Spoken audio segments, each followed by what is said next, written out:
കേരളത്തിലെ നിയമസഭാ തെരഞ്ഞെടുപ്പിൽ ഏറ്റവും ജനങ്ങൾക്ക് സന്ദേശം നൽകുന്ന, കേരള സമൂഹത്തിന് സന്ദേശം നൽകുന്ന 4 വിജയങ്ങളുണ്ട്.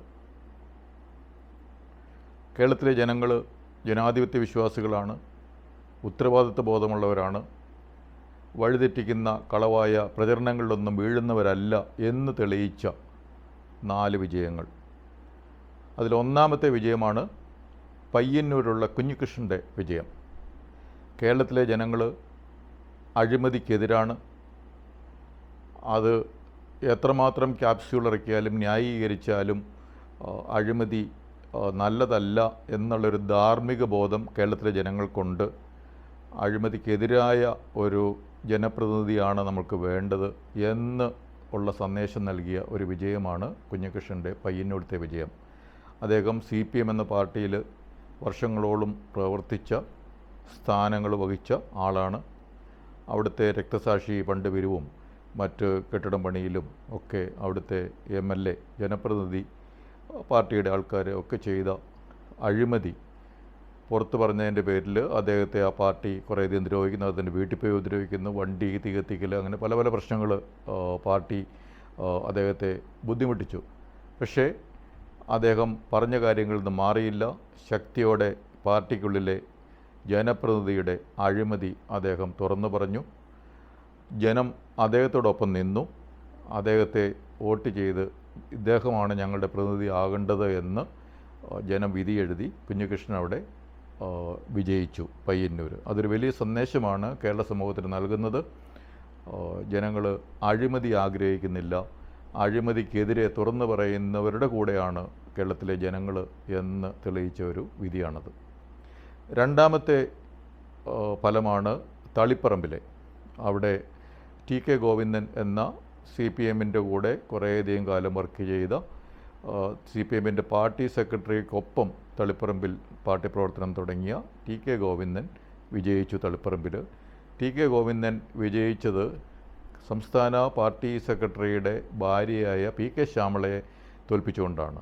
അപ്പോൾ അതെന്ത് സന്ദേശമാണ് നൽകുന്നത്? കുടുംബ വാഴ്ച, അല്ലെ കുടുംബത്തിലുള്ളവരെ വീണ്ടും ഉയർത്തിക്കൊണ്ടുവരാമെന്ന് ഏത് പാർട്ടി തീരുമാനിച്ചാലും അത് ഈ കേരളത്തിലെ ജനങ്ങൾക്ക് ഇഷ്ടമുള്ളൊരു കാര്യമല്ല. അത് ജനാധിപത്യ വിരുദ്ധമാണ്. ഗോവിന്ദൻ മാഷ് പാർട്ടിയുടെ സംസ്ഥാന സെക്രട്ടറിയാണ്. അദ്ദേഹത്തിന് സ്വാധീനമുണ്ട്, അധികാരമുണ്ട്. അതുകൊണ്ട് അദ്ദേഹത്തിൻ്റെ ഭാര്യയെ സ്ഥാനാർത്ഥിയാക്കാം, ആരും ചോദിക്കാനില്ല. പക്ഷേ ജനങ്ങൾ അതൊരു നല്ല കാര്യമല്ല.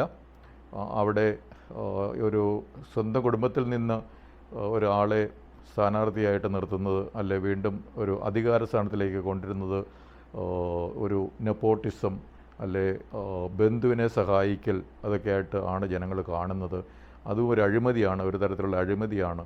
അപ്പോൾ അത് ജനങ്ങൾ അംഗീകരിക്കുന്ന ഒരു കാര്യമല്ല. അപ്പോൾ ജനാധിപത്യ വിരുദ്ധവുമാണ്. കാരണം ആ മണ്ഡലത്തിലുള്ള എല്ലാ ആളുകൾക്കും അവിടുത്തെ ജനപ്രതിനിധിയാകാനുള്ള യോഗ്യതയുണ്ട്, അർഹതയുണ്ട്.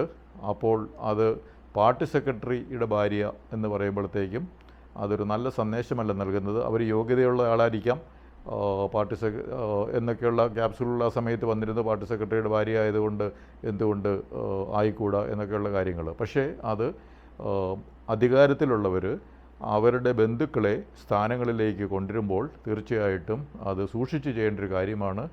അത് ജനാധിപത്യ പ്രക്രിയയ്ക്ക് ഒരു വിരുദ്ധമായിട്ടാണ് ജനങ്ങൾ കാണുന്നത് എന്നുള്ള ഒരു തിരിച്ചറിവ് ഉള്ളത് നല്ലതാണ്. അതാണ് തളിപ്പറമ്പിൽ ശ്രീ ഗോവിന്ദൻ്റെ വിജയത്തിലൂടെ കിട്ടുന്ന ഒരു സന്ദേശം. മൂന്നാമത്തെ ഒരു കാര്യം, വടകരയിൽ, കോഴിക്കോട് ജില്ലയിലെ വടകരയിൽ KK രമ വീണ്ടും ജയിച്ചതാണ്. KK രമ ജയിച്ച, അല്ലെങ്കിൽ ആ ഒരു ദിവസത്തിൻ്റെ പ്രത്യേകതയുണ്ട്. CPM പാർട്ടിയുടെ ആൾക്കാർ രമയുടെ ഭർത്താവിനെ 51 വെട്ടുവെട്ടി വളരെ ക്രൂരമായിട്ട് കൊന്ന ഒരു ദിവസവും കൂടിയാണ്. എന്തിനു കൊന്നു എന്ന് ചോദിച്ചു കഴിഞ്ഞാൽ, പാർട്ടിയിൽ നിന്ന് പുറത്തു പോയിട്ട് സ്വതന്ത്രനായി എന്നുള്ള ഒരൊറ്റ കുറ്റമാണത് ചെയ്തത്.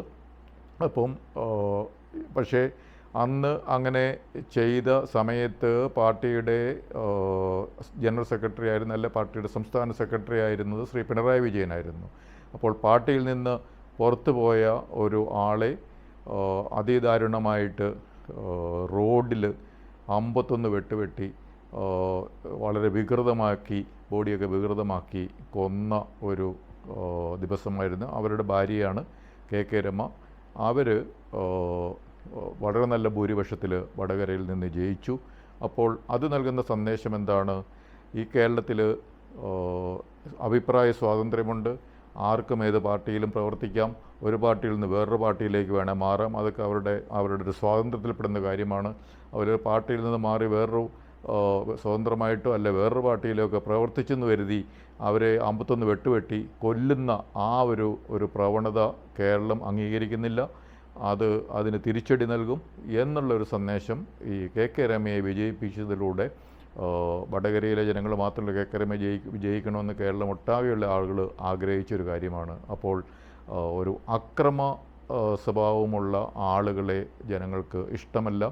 അതേസമയം വളരെ നല്ല സ്വഭാവമുള്ള അക്രമത്തിനെതിരായിട്ടുള്ള ഒരു സമീപനമാണ് ജനപ്രതിനിധികളിൽ നിന്നും അതുപോലെ രാഷ്ട്രീയ പാർട്ടിയുടെ നേതാക്കളിൽ നിന്നുമൊക്കെ ജനങ്ങൾ പ്രതീക്ഷിക്കുന്നത് എന്നുള്ളതാണ് കെ രമയുടെ വിജയത്തിലൂടെ തരുന്ന ഒരു സന്ദേശം. ഇനി നാലാമത്തെ ഒരു വിജയമെന്ന് പറയുന്നത് മണലൂർ നിയോജകമണ്ഡലത്തിൽ, തൃശ്ശൂർ ജില്ലയിലെ മണലൂർ നിയോജകമണ്ഡലത്തിൽ രവീന്ദ്രൻ മാഷ് ജയിച്ചു.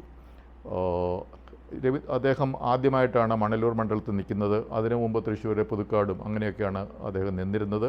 ആദ്യം കെ.പി. വിശ്വനാഥിനെതിരെ മത്സരിച്ച് ജയിച്ചു, പിന്നീട് മത്സരിച്ച് ജയിച്ചു. ഒരു പ്രാവശ്യം മന്ത്രിയായ സമയത്ത് അതിനുശേഷവുമൊക്കെ അദ്ദേഹം സൈക്കിളിൽ യാത്ര ചെയ്യുന്ന ഒരാളാണ്. അദ്ദേഹത്തിന് എവിടെയെങ്കിലും പോകണേ സൈക്കിളിലാണ് പോകുന്നതെന്നൊക്കെ എല്ലാവരും പറയുന്നുണ്ട്. വളരെ ലാളിത്യത്തിൽ ജീവിക്കുന്ന ഒരു MLA എന്നുള്ള, മന്ത്രി എന്നുള്ള ഒരു അഹങ്കാരവും കാണിക്കാത്ത, വളരെ ലാളിത്യം എപ്പോഴും പ്രകടമാക്കുന്ന സ്വഭാവ സവിശേഷതയുള്ള ഒരു വ്യക്തിയാണ് ഈ മണലൂരിൽ വിജയിച്ചത്. ഞാൻ ഇന്നലെ കഴിഞ്ഞ ദിവസം ഈ വോട്ടെണ്ണുന്ന സമയത്ത് തൃശ്ശൂരുള്ള പാർട്ടി ഓഫീസിലിരിക്കുമ്പോൾ ഈ മണലൂരിൽ തന്നെ BJP സ്ഥാനാർത്ഥിയായിട്ട് നിന്നിരുന്ന അനീഷ് കുമാർ, മുമ്പ് BJPയുടെ തൃശ്ശൂർ ജില്ലാ പ്രസിഡൻ്റായിരുന്ന അനീഷ് കുമാറാണ് മണലൂർ മത്സരിച്ചത് BJPക്ക് വേണ്ടി. TN പ്രതാപൻ UDFന് വേണ്ടി മത്സരിച്ചു. അപ്പോൾ അനീഷ് കുമാറും ഞാനും ഒരേ റൂമിലിരുന്ന് ഇത് തൃശ്ശൂർ ഈ വോട്ടെണ്ണലിൻ്റെ പുരോഗതി കാണുകയാണ്. അപ്പോൾ മണലൂർ മണ്ഡലത്തിൽ TN പ്രതാപൻ വിജയിക്കാതെ രവീന്ദ്രനാഥ് വിജയിച്ചപ്പോൾ കൈയടിച്ചവരിൽ ഈ അനീഷ് കുമാറുണ്ട്. കാരണം അവിടെയുള്ള എതിരാളികൾക്ക് പോലും സമ്മതനായ അത്ര സ്വഭാവമുള്ള നല്ല സ്വഭാവമുള്ള ഒരു വ്യക്തിയാണ് രവീന്ദ്രനാഥ്. അപ്പോൾ നല്ല സ്വഭാവമുള്ളവരെ, ലളിത ജീവിതം നയിക്കുന്നവരെ, അങ്ങനെ ഉള്ളവരെയാണ് ജനപ്രതിനിധിയായിട്ട് കേരളത്തിലെ ജനങ്ങൾ ഇന്നും ആഗ്രഹിക്കുന്നത്. അല്ലാതെ മറ്റ് പലരും അഹങ്കാരവും വലിയ വലിയ ആർഭാടവും ഒക്കെ കാണിക്കുന്നവരെ ജനങ്ങൾക്ക് ഇഷ്ടമല്ല.